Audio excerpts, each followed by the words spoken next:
Hello students, welcome to my channel. You are watching S Kumar commerce educator. इस video में हम discuss करने जा रहे हैं क्लास 12 अकाउंटेंसी। इंपॉर्टेंट टॉपिक हम डिस्कस करने जा रहे हैं cash flow from operating activity. So previous video में हमने डिस्कस किया कि जब कैश फ्लो ऑपरेटिंग एक्टिविटी से बनाया जाता है तो उसके लिए हमको सबसे पहले कैलकुलेट करना पड़ता है calculation of net profit before tax and extra ordinary items. क्योंकि जो कैश फ्लो बनाया जाता है वो नेट प्रॉफिट को बेस मानकर कैश फ्लो बनाया जाता है। एंटरप्राइज में कितना कैश इनवर्ड हुआ है और कितना कैश आउटवर्ड हुआ है, तो उसके लिए नेट प्रॉफिट को बेस माना जाता है। और नेट प्रॉफिट को बेस मानकर हम क्या बनाते हैं, कैश फ्लो बनाते हैं कि एंटरप्राइज में कितना कैश इनवर्ड हुआ एंड कितना कैश आउटवर्ड हुआ। जब हम कैश फ्लो बनाते हैं ऑपरेटिंग एक्टिविटी से तो सबसे पहले हमें क्या कैलकुलेट करना पड़ता है, we have to calculate first calculation of net profit before tax and extra ordinary item. हमें वो नेट प्रॉफिट चाहिए जो टैक्स के पहले एंड एक्स्ट्रा ऑर्डिनरी आइटम, उसमें जो एक्स्ट्रा ऑर्डिनरी आइटम्स है उसको हम एडजस्टमेंट करते हैं, उसमें जो एक्स्ट्रा ऑर्डिनरी एक्सपेंसेस है उसको हम ऐड बैक करते हैं और एक्स्ट्रा ऑर्डिनरी जो इनकम है उसको हम माइनस करते हैं। देन हमारा क्या कैलकुलेट होता है, net profit before tax and extra ordinary item. Previous video में हमने ऑलरेडी प्रोफार्मा डिस्कस किया है, एक क्वेश्चन भी हमने किया। इस वीडियो में अगेन हम एक क्वेश्चन करने जा रहे हैं, net profit before tax and extra ordinary item को कैसे कैलकुलेट करते हैं। सो एक क्वेश्चन हम और करेंगे, late us see the solution of this question. So start करने के पहले अगर आप चैनल पर फर्स्ट टाइम विजिट कर रहे हैं तो चैनल को सब्सक्राइब कर दीजिए जिससे आने वाली वीडियोस की नोटिफिकेशन आपको मिलती रहे। सो हम करते हैं एक और question, net profit before tax and extra ordinary item. Proforma इसी पर बेस क्वेश्चन है। सबसे पहले प्रोफार्मा हम डिस्कस करते हैं, रिवाइज करते हैं फिर से again. Net profit for the year, सबसे पहले हम क्या कैलकुलेट करेंगे, we have to first net profit for the year. अब नेट प्रॉफिट आपको कैसे निकालना है, क्वेश्चन में आपको दो बैलेंस शीट गिवन है, दो बैलेंस शीट में से हम क्या करेंगे, क्लोजिंग बैलेंस में से ओपनिंग बैलेंस को माइनस करेंगे। सबसे पहले हम क्या करेंगे, net profit for the year क्या निकालेंगे हम, difference between closing balance minus opening balance.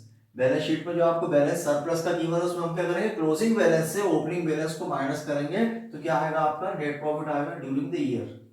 उसके बाद हम क्या करेंगे, उसमें ऐड करेंगे, क्या क्या ऐड हम करते हैं, उसमें हम ऐड करते हैं प्रपोज्ड और फाइनल डिविडेंड प्रीवियस ईयर का।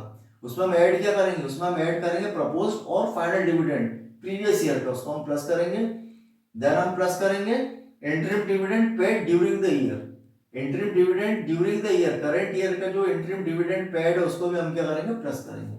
नेक्स्ट, अगर हमने ट्रांसफर किया जनरल रिजर्व में हमने ट्रांसफर किया तो उसको भी हम ऐड बैक करेंगे। नेक्स्ट हम करेंगे provision for tax during the year. अगर during the year provision for tax आपको क्वेश्चन में गिवन है तो उसको भी हम क्या करेंगे, ऐड बैक करेंगे। नेक्स्ट हम ऐड करेंगे extraordinary item debited as expenses. अगर कोई एक्स्ट्राऑर्डिनरी एक्सपेंसेस है तो उसको भी हम क्या करते हैं, उसको हम क्या करेंगे, प्लस करेंगे। सो क्या क्या आपको प्लस करना है, प्रपोज्ड और फाइनल डिविडेंड प्रीवियस ईयर का, interim dividend paid during the year, transfer to general reserve, provision for tax during the year, extraordinary items debited as expenses to statement of profit and loss account। इसको हम क्या करेंगे, इसको हम plus करेंगे। Minus किस किस को करना है, लेस किस किस को करना है, इनकम टैक्स रिफंड अगर है तो उसको हम लेस करेंगे और हम लेस करेंगे extraordinary item credited as income. अगर कोई एक्स्ट्राऑर्डिनरी आइटम है जो क्रेडिटेड हुआ as a income to statement of profit and loss, तो उसको हम क्या करेंगे, जो एक्स्ट्राऑर्डिनरी इनकम है उसको हम क्या करेंगे, माइनस करेंगे। सबसे पहले तो क्लोजिंग बैलेंस से ओपनिंग बैलेंस को माइनस करके हम निकालेंगे नेट प्रॉफिट। उसके बाद हम ऐड करेंगे एंड माइनस ऐड करेंगे और ऐड करने के बाद माइनस करेंगे, किसको माइनस करेंगे, इनकम टैक्स रिफंड को माइनस करेंगे एंड एक्स्ट्राऑर्डिनरी इनकम को माइनस करेंगे। उसके बाद जो आपका आएगा फिगर वो क्या होगा, net profit before tax and extraordinary item. So this is pro फॉर्मा, वी ऑलरेडी डिस्कस। इस पर बेस हम एक और क्वेश्चन कर रहे हैं, late us see the solution of this question. Question number 9, from the following information calculate net profit before tax and extraordinary item. आपको इंफॉर्मेशन गिवन है, आपको इंफॉर्मेशन में गिवन है सरप्लस गिवन है, surplus balance in statement of profit and loss, opening balance आपको given है 1 lakh and surplus balance in statement of profit and loss, closing balance आपको given है 3,36,000। नेक्स्ट आपको गिवन है dividend paid in the current year, current year का dividend paid आपको given है 72,000, interim dividend paid during the year आपको given है 90,000, transfer to reserve 1 lakh, provision for tax for the current year का आपको प्रोविजन फॉर टैक्स भी आपको given है 1,50,000, रिफंड ऑफ टैक्स आपको गिवन है 3,000, loss due to earthquake, earthquake से लॉस हुआ है ये भी आपको कितना गिवन है 2 lakh and insurance proceed for earthquake disaster settlement आपको गिवन है 1 लाख। सो यहाँ पर हमें क्या करना है, we have to calculate net profit before tax and extra ordinary item. So let us see of solution of this question. सो क्वेश्चन के सॉल्यूशन के लिए सबसे पहले हम क्या करेंगे, सबसे पहले तो आपको दो बैलेंसेस गिवन है सरप्लस के, क्लोजिंग एंड ओपनिंग. तो हम क्या करेंगे, सबसे पहले क्लोजिंग बैलेंस में से ओपनिंग बैलेंस को माइनस करके सबसे पहले तो हम निकालेंगे net profit.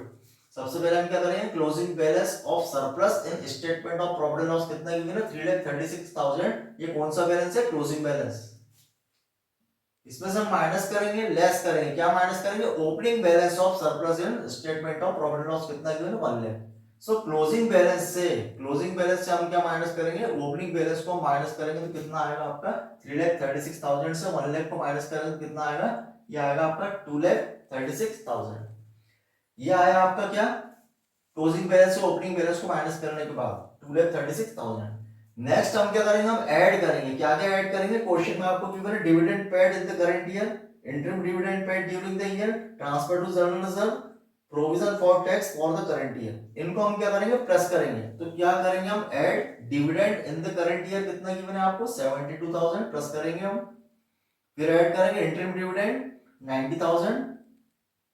Add transfer to reserve, reserve में जो ट्रांसफर हो इसको भी हम प्लस करेंगे 1 lakh. Add provision for tax, current year का आपको गिवन 1,50,000. देन आपको गिवन है लॉस ड्यू टू अर्थक्वेक. अब अर्थक्वेक से जो लॉस हुआ है ये एक्स्ट्राऑर्डिनरी एक्सपेंसेस है. अर्थक्वेक से जो लॉस हुआ वो कैसा, एक्स्ट्राऑर्डिनरी एक्सपेंसेस है. तो एक्स्ट्राऑर्डिनरी एक्सपेंसेस को भी हम क्या करेंगे, इसको प्लस करेंगे. कितना गिवन है आपको, 2 लाख. इसको हम प्लस करेंगे. प्लस करने के बाद क्या है, 2,36,000 में हम प्लस करेंगे 72,000, 90,000, 1 लाख, 1,50,000 एंड 2 लाख को हम प्लस करेंगे तो कितना फिगर आएगा आपका, ये आएगा 8,48,000. कितना आएगा, 8,48,000. अब इसमें से हम क्या करेंगे, रिफंड ऑफ टैक्स. क्वेश्चन में आपको गिवन है रिफंड ऑफ टैक्स कितना गिवन है, 3,000. एंड आपको गिवन है insurance proceed from earthquake disaster settlement. और जो अर्थक्वेक से जो लॉस हुआ है उसके लिए इंश्योरेंस प्रोसीड से क्या हुआ, सेटलमेंट हुआ. सेटलमेंट हुआ मतलब हमको वहां से रिसीव हुआ है, क्या रिसीव हुआ है, 1 लाख. जो अर्थक्वेक है उससे इंश्योरेंस से, अर्थक्वेक से जो लॉस हुआ है तो क्या हुआ है, इंश्योरेंस से उसमें रिसीव हुआ है, क्या रिसीव हुआ हमें, ₹1 लाख. सो ये क्या है, आपकी एक्स्ट्राऑर्डिनरी इनकम है. तो सबसे पहले तो हम क्या करेंगे, लेस करेंगे. लेस क्या करेंगे, रिफंड ऑफ टैक्स को हम 8,42,000 से हम लेस करेंगे, रिफंड ऑफ टैक्स 3,000 को हम लेस करेंगे. देन हम लेस करेंगे हमारी एक्स्ट्राऑर्डिनरी इनकम. एक्स्ट्राऑर्डिनरी इनकम क्या है, इंश्योरेंस से जो हमें मिला है अमाउंट, किसका, अर्थक्वेक डिजास्टर से जो लॉस हुआ उसका इंश्योरेंस से जो मिला है अमाउंट, उसको हम क्या करेंगे, लेस करेंगे. कितना मिला है, 1 लाख. सो 8,48,000 से 3,000 एंड 1 लाख को हम माइनस करेंगे तो कितना आएगा, 7,45,000. ये 7,45,000 क्या होगा आपका, net profit before tax and extraordinary item. क्या होगा ये, net profit before tax and extraordinary item 7,45,000. So this is solution of this question. Any doubt you can ask in comment section. Thanks for watching.